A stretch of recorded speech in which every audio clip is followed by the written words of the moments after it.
किसी के पास इसका जवाब नहीं है कि जो मशीन से तुम चुनाव करा रहे हो वो कहां से सर्टिफाइड है, कहां से वेरीफाइड है। और ये सब नहीं है, इसका मतलब साफ है कि बेईमानी खुल के कर रहे हो। वैसे भी मोदी जी से बड़ा बेईमान, मोदी जी से बड़ा भ्रष्ट, मोदी जी से बड़ा झूठा और देश के साथ देशद्रोह करने वाला दूसरा कोई व्यक्ति इस देश में है नहीं। इस बार हम कुछ भी ये सारी चीजें होने नहीं देंगे। इसलिए चुनाव आयोग को भी और इस देश की सरकार को भी हम चेतावनी देते हैं कि इस बार हम किसी कीमत पर भी ईवीएम से चुनाव नहीं होने देंगे। आप देख रहे हैं सम्यक इंडिया टीवी।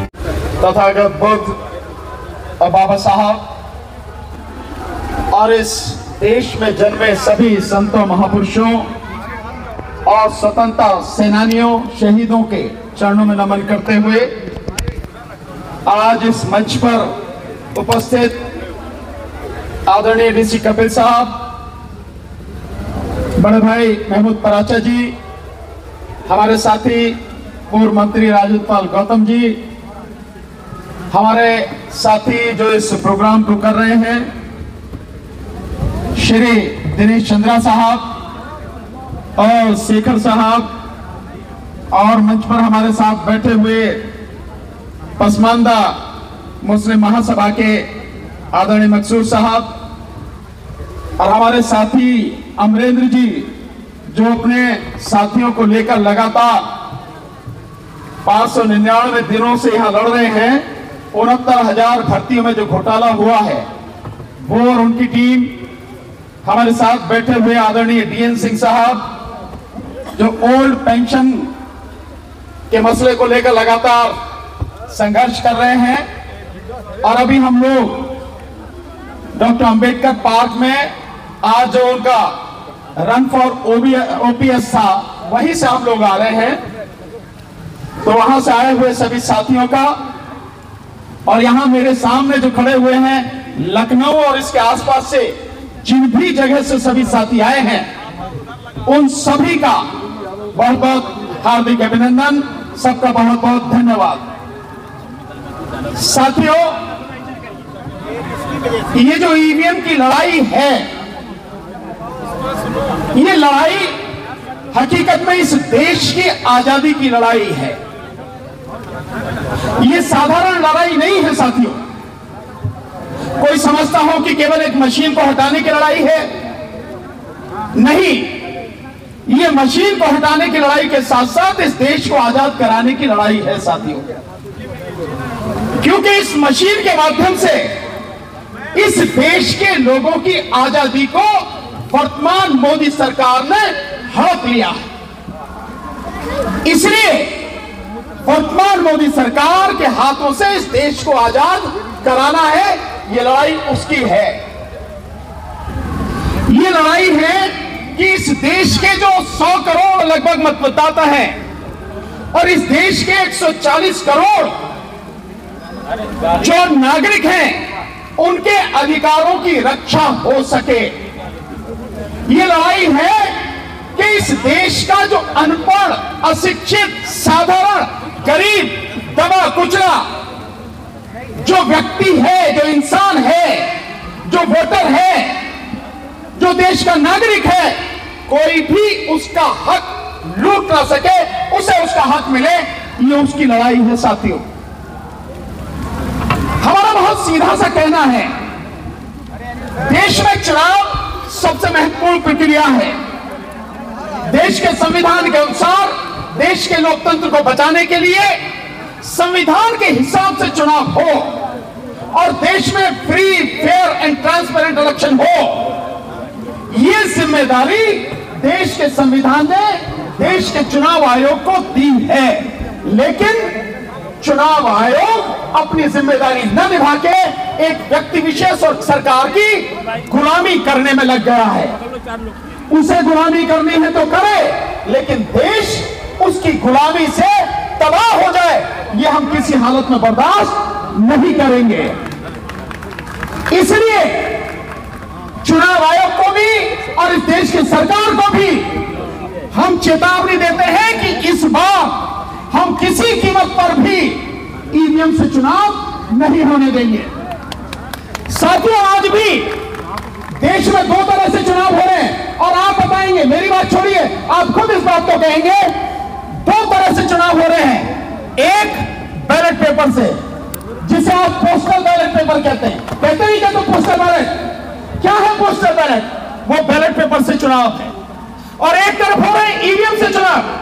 तो एक ही देश में दो पद्धति से चुनाव क्यों हो रहे हैं? अगर संविधान में यह प्रावधान किया गया, यह सरकार ने संशोधन किया गया, तो या तो चुनाव बैलेट पेपर से होते या चुनाव ईवीएम से होते। इसका मतलब यह है कि यह संवैधानिक प्रावधान नहीं है, यह कानूनी प्रावधान नहीं है, यह बेईमानी है सरकार की, और यह बेईमानी है सरकार की गुलामी करने वाले इलेक्शन कमीशन की। इसलिए यह जो भेदभाव हो रहा है, अब यह बर्दाश्त किसी कीमत पर किया नहीं जाएगा। देश के हर वोटर को, देश के हर नागरिक को यह जानने का हक है कि वो जिस प्रक्रिया से चुनाव दे रहा है, वो चुनाव की प्रक्रिया पूरी तरह से स्वतंत्र, निष्पक्ष और पारदर्शी हो। ये उसका हक है। लेकिन आपकी आंखों के सामने आप सब लोग देख रहे हैं ईवीएम के माध्यम से किस तरह से हमारी वोटों को लूटा जा रहा है। दो उदाहरण से आप समझेंगे। पहले मैं उत्तर प्रदेश का बताता हूं। आप लोग, हम सब ने देखा, मैं पूरे चुनाव में, चुनाव प्रचार में शामिल था माननीय अखिलेश यादव जी के साथ, और मैंने पूरे उत्तर प्रदेश में देखा कि लोगों को बिना बुलाए जहां भी उन्हें लगता था, जहां भी पता लगता था यहां मीटिंग है, लोगों का हुजूम इकट्ठा होता था। इतनी जबरदस्त तरीके से लोग साथ में थे।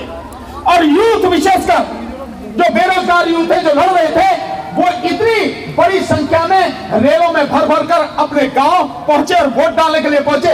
वोट कहां गया? कहां गया वो वोट? और जिस दिन काउंटिंग हो रही थी, उस दिन आपने देखा होगा कि 403 विधानसभा सीटों में से 304 विधानसभा सीटों पर पोस्टल बैलेट की गिनती के समय समाजवादी पार्टी 304 सीटों पर आगे थी। और जब ईवीएम से रिजल्ट आया तो पता लगी कि बिल्कुल उलट हो गया। समाजवादी पार्टी 121 सीटों पर सिमट गई और बीजेपी, जिसका अता पता भी नहीं था, जो केवल उन 90 सीटों पर थी, वो सरकार बना लेती है 250 से ज्यादा सीटें लेकर। तो क्या ईवीएम की बेईमानी नहीं थी? बताइए, आप सब लोग चुप कैसे हैं? क्या ईवीएम की बेईमानी नहीं थी? ईवीएम की बेईमानी, हाथ उठाकर बताइए, ईवीएम की बेईमानी थी? मीडिया वाले साथियों ने कवर करना इसको पूरी तरह से। दूसरा साथियों, अभी 5 राज्यों में चुनाव हुए। इन 5 राज्यों के चुनावों में आपने देखा होगा, जब मध्य प्रदेश में पोस्टल बैलेट की गिनती हो रही थी, उस दौरान उन पोस्टल बैलेट में 230 विधानसभा सीटों में से 199 सीटों पर कांग्रेस पार्टी आगे थी। तो फिर कैसे हो गया एकदम? मतलब आप बीजेपी का तो पता भी नहीं था। 230 में से 199, यानी 4/5 से भी ज्यादा सीटों से आगे थी। औसत इतना था। और उसके बाद में आपने देखा कि जिस समय फाइनल रिजल्ट आता है ईवीएम के बाद, समाजवादी और कांग्रेस पार्टी मात्र 63 पर और बीजेपी 166 सीटें लेकर जीत जाती है। इससे ज्यादा किसी सबूत की जरूरत है नहीं। लेकिन मैं इससे आगे बताता हूं, इससे आगे क्या क्या हो रहा है और कैसे इस तरह की गारंटी दी जा रही है 300 पार, 400 पार। क्योंकि आज की तारीख में जो मशीनें हैं, इलेक्शन कमीशन ऑफ इंडिया नहीं बना रहा। ये ईवीएम और वीवीपैट की जो मशीनें हैं, इनको बीजेपी बना रही है। हमारे साथ ही एडवोकेट, उन्होंने, मंत्री जी ने बताया, राजेंद्र पाल गौतम जी ने, कि किस तरह से BEL, भारत इलेक्ट्रॉनिक्स लिमिटेड में 7 में से 4 डायरेक्टर बीजेपी के हैं। और कौन कौन है उनका नाम भी आपको बताता हूं। जो 4 डायरेक्टर हैं, वो 4 डायरेक्टर हैं।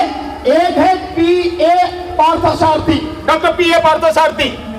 ये ओबीसी का, जो बीजेपी का ओबीसी मोर्चा है, उस ओबीसी मोर्चे के नेशनल सेक्रेटरी हैं, राष्ट्रीय सचिव। दूसरे उसमें साथ में हैं, वो है मनसुख भाई कचारिया, जो गुजरात से हैं और गुजरात के राजकोट के बीजेपी के डिस्ट्रिक्ट प्रेसिडेंट हैं, वो इसके डायरेक्टर हैं। और तीसरे हैं शिवनाथ यादव, जो बनारस से हैं और बीजेपी के उत्तर प्रदेश के वाइस प्रेसिडेंट हैं, और चौथे हैं श्रीमती श्यामा सिंह जो बिहार की बीजेपी की प्रदेश की वाइस प्रेसिडेंट रही है। ये चारों के चारों बीजेपी के लोग बीईएल में डायरेक्टर हैं, और बीईएल वो कंपनी है जो ईवीएम बना रही है और जो वीवीपैट बना रही है, और इसके साथ साथ जो सॉफ्टवेयर डेवलप हो रहा है और जो उस चिप के साथ में ऐड किया जाता है, ये वो लोग हैं जो उनके कंट्रोल में है। तो जब बीजेपी मशीनें बना रही है ईवीएम और वीवीपैट, और जब बीजेपी इलेक्शन करा रही है, कैसे इलेक्शन करा रही है, जैसा आपको बताया गया कि जो इलेक्शन कमीशन कैसे कैसे बनेंगे, इलेक्शन कमिश्नर को नियुक्त करने में अगर सरकार ही उसको नियुक्त कर रही है और इलेक्शन कमीशन पूरी तरह से उनके सामने सरेंडर हो चुका है, तो इलेक्शन कमीशन ऑफ इंडिया ना होके इलेक्शन कमीशन ऑफ मोदी बन चुका है। सो इलेक्शन कमीशन जब मोदी बन चुका है, वीवीपैट मशीन, ईवीएम मशीन बनाने वाली बीजेपी, इलेक्शन कराने वाली बीजेपी, तो जीत के कौन आएगा? जीत के बीजेपी आएगी ना। इसीलिए मोदी जी कहते हैं कि इस बार 400 पार, इस बार 300 पार। एक बात हम भी करें यार, इस बार 2024 में हम ईवीएम से चुनाव नहीं होने देंगे, और ईवीएम से जो चुनाव नहीं होगा, चुनाव बैलेट पेपर से होगा। और मोदी जी आप 400 की बात कर रहे हो, 1 जीरो हम कम कर दे रहे, तुम दूसरी जीरो जो है ना 40, तुम 40 पार करके दिखाओ। 400 की तो बहुत ही दूर की बात है, किसी कीमत पर 40 पार नहीं कर पाएंगे। हमने चोरी पकड़ ली, और केवल इतना ही नहीं है साथियों, हम लोग कल दिल्ली में जो हमारा ईवीएम हटाओ संयुक्त मोर्चा, उसका जो कार्यालय है 13E फिरोज शाह रोड, उस पर 3 बजे हम प्रेस कॉन्फ्रेंस करने जा रहे हैं। और उस प्रेस कॉन्फ्रेंस में एक बड़ा घोटाला, जिसमें इस देश का इलेक्शन कमीशन पूरी तरह से शामिल है, सबूतों के साथ घोटाले का उजागर करेंगे। कल हम उसको बताएंगे और इलेक्शन कमीशन को नंगा करेंगे। और इतना नहीं छोड़ेंगे, केवल इतना नहीं छोड़ेंगे, अब तक जो नहीं हुआ वो इस बार होगा। इलेक्शन कमीशन के जितने भी तीनों के तीनों इलेक्शन कमिश्नर हैं, उनके खिलाफ एफआईआर कराएंगे। और साथ में इस प्रदेश में नहीं, इस देश में जितने भी कलेक्टर हैं जो उस घोटाले में शामिल हैं, जो उस बेईमानी में शामिल हैं, उन सब के खिलाफ भी एफआईआर बाकायदा कराई जाएगी। हम भी देखेंगे कि कहां तक बच के भागेंगे इस बार। साथियों प्लीज मेरा आपसे निवेदन, भानु प्रताप संघर्ष करो, या महमूद पराचा संघर्ष करो, या राजेंद्र पाल गौतम संघर्ष करो, या डीसी कपिल संघर्ष करो, या राजेंद्र सिंघल साहब संघर्ष करो, व्यक्तिगत नारे नहीं, किसी विचारधारा के नारे नहीं, किसी धर्म जाति के नारे नहीं।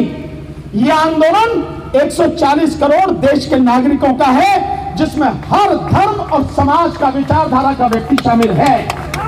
नारे लगेंगे तो ईवीएम हटाओ, वो क्यों नहीं बोले पीछे वाले में रोटी वोटी नहीं खा गए क्या? ईवीएम हटाओ, ईवीएम हटाओ, ईवीएम हटाओ। अब दूसरा बोलना संविधान बचाओ। ईवीएम हटाओ, ईवीएम हटाओ, ईवीएम हटाओ। अब बोलना लोकतंत्र बचाओ। ईवीएम हटाओ, ईवीएम हटाओ, ईवीएम हटाओ। तो ये लड़ाई साथियों हम सबकी है। जो मुद्दा है, नारे उसी के संबंधित लगेंगे, किसी विचारधारा या किसी व्यक्ति विशेष के नहीं लगेंगे। मौसम खराब है, बारिश हो रही है, आप और हम सब भीग रहे हैं, बावजूद उसके इतनी बड़ी संख्या में लोग यहाँ पर इकट्ठे हैं। यह है हमारी ताकत और यह है जीत का संकेत। अब मैं आपको 2-3 बातें बताऊंगा, उसके बाद अपनी बात खत्म करूंगा, अब वो बहुत जरूरी है। ये हमारे साथी आए हैं, नौजवान साथी, 599 दिन से संघर्ष कर रहे हैं। ये 69,000 भर्तियों के घोटाले में, और सरकार बेईमान है। सरकार किसी हालत में आपको हक नहीं देना चाहती।